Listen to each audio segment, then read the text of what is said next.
ট্রাইব্যুনালে থাকা বৈধ ভোটারদের সমস্ত প্রকার আইনি সহায়তা প্রদান করার আশ্বাস দিলেন রঘুনাথগঞ্জের তৃণমূল প্রার্থী আখরুজ্জামান। শুক্রবার সাংবাদিকদের মুখোমুখি তিনি বলেন, নির্বাচন কমিশন চক্রান্ত করে যে সমস্ত বৈধ ভোটারদের নাম বাতিল করেছে ট্রাইব্যুনালে, তাদের সমস্ত রকম পরিষেবা সম্পূর্ণ বিনামূল্যে দেওয়া হবে। রঘুনাথগঞ্জের গত একদিনেই 12টি গ্রাম পঞ্চায়েত বিশেষ শিবির করে 6,000 ভোটারকে পরিষেবা প্রদান করা হয়েছে। তাই সাধারণ মানুষকে আতঙ্কিত না হওয়ার বার্তা দেন আখরুজ্জামান। মানসিক স্বাস্থ্যের জন্য সবার আগে যে নামটি মনে ভেসে ওঠে, সুস্থ মনের ঠিকানা মনোবীক্ষণ। যোগাযোগ নাম্বার 7477799513। আমি এই জায়গাটা শেষ করি, এই জায়গায় আসি আপনাকে।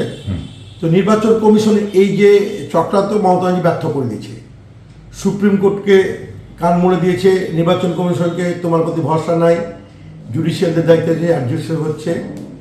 এবং আবার মমতাজি সঠিকভাবে জানতেন যে নির্বাচন কমিশন যেহেতু ভোটারদের বাদ দিবে, জজেরা পেপারসের উপর কথা বলবে। তো নির্বাচন কমিশন পেপার সাপ্লাই করবে, যেহেতু তাকে তথ্য আছে, অনেক ভোটের তথ্য কেটে বাদ দিচ্ছে। সাহেবা বিচারকে অনেকের নাম ডিলিটেড হয়ে যাচ্ছে, যেহেতু তথ্য পাচ্ছে না বিচার করতে গিয়ে। তখন মমতাজি যখন সুপ্রিম কোর্ট বলল, তাদের জন্য ট্রাইব্যুনালের ব্যবস্থা আছে, তারা অ্যাপিল করবে, তারা সরাসরি হিয়ারিং করবে, কেন তাদের নাম ডিলিট হয়ে জানতে হবে। এই জায়গা থেকে বাংলার অনেক ভ্যালিড ভোটার যাদের নাম ডিলিট হয়ে গেছে, মমতাজি তাদের ভরসা দিয়েছে, ট্রাইব্যুনাল সুপ্রিম কোর্ট করে দিয়েছে, তারা ট্রাইব্যুনালে যাবে। মমতাজি এখানে আশ্বস্ত করেছে যে নির্বাচন কমিশন চক্রান্ত করে যাদের নাম বাতিল করার ব্যবস্থা করেছিল, সুপ্রিম কোর্ট মোতাবেক জুডিশিয়াল হয়েছে এবং যাদের নাম ডিলিট হয়েছে, আমার দল বিনা পারিশ্রমিকে বিনা খরচে ট্রাইব্যুনাল লড়াই করবে। আমি আপনার মধ্যে বলি যে ইতিমধ্যে যখন এই পয়েন্টে এসেছিল, যখনই সুপ্রিম কোর্ট বলেছিল ট্রাইব্যুনাল হবে, তার পরের দিনই আমি প্রেস মিট করে এলাকার মানুষকে, আমার নির্বাচন ক্ষেত্রে মানুষকে আশ্বস্ত করেছিলাম।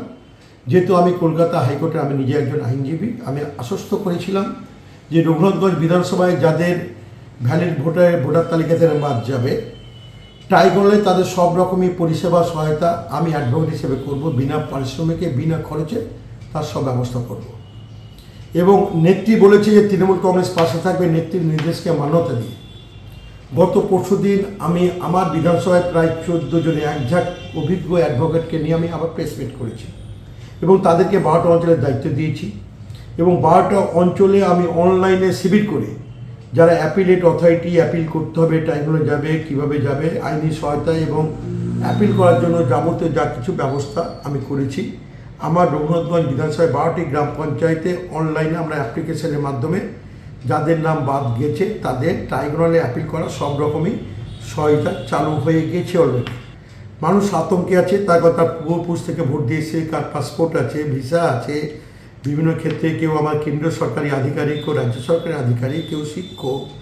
হ্যাঁ, এরকম মানে এক কথায় নির্বাচন কমিশন মুসলমান বিশেষ করে, আপনি শুনলে আশ্চর্য হবেন, আমার রঘুনাথগঞ্জ বিধানসভায় 1,15,853 জনকে অ্যাড্রেসে পাঠিয়েছে।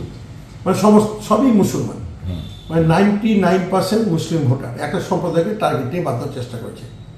আমরা তাদের পাশে আছি, সাথে আছি, বলেছি যে শেষ লড়াই লড়বো, রাস্তা থেকে কোর্ট যেখানে যাব। এখানকার নির্বাচক মণ্ডলী যাতে আতঙ্কগ্রস্ত না হয়, আতঙ্ক থাকবেই, কিন্তু আমরা তাদের পাশে থাকবো, সাথে থাকবো, সব রকমই আইনি সহায়তা করবো, বিনা পারিশ্রমিক, বিনা খরচে। B care institute of management and technology ভর্তি চলছে civil, mechanical, electrical, electronics and telecommunication engineering কোর্সে। শিক্ষাগত যোগ্যতা: প্রথম বর্ষে ভর্তির জন্য মাধ্যমিক পাস এবং দ্বিতীয় বর্ষে ভর্তির জন্য বিজ্ঞান বিভাগে উচ্চ মাধ্যমিক পাস অথবা উচ্চ মাধ্যমিক ভোকেশনাল পাস। খুবই অল্প খরচে পড়ার সুবর্ণ সুযোগের সাথে রয়েছে স্কলারশিপের ব্যবস্থাও। রয়েছে বাস পরিষেবা ও হোটেলে থাকার ব্যবস্থা। আইটিআই পাস ছাত্রছাত্রীদের দ্বিতীয় বর্ষে সরাসরি ভর্তি চলছে। মেধাবী ও আর্থিক দিক দিয়ে পিছিয়ে পড়া ছাত্রছাত্রীদের জন্য রয়েছে 20% বিশেষ ছাড়। ঠিকানা NH 34 এর কাছে, কানফালা, নবগ্রাম, মুর্শিদাবাদ। যোগাযোগ নাম্বার 08967158821।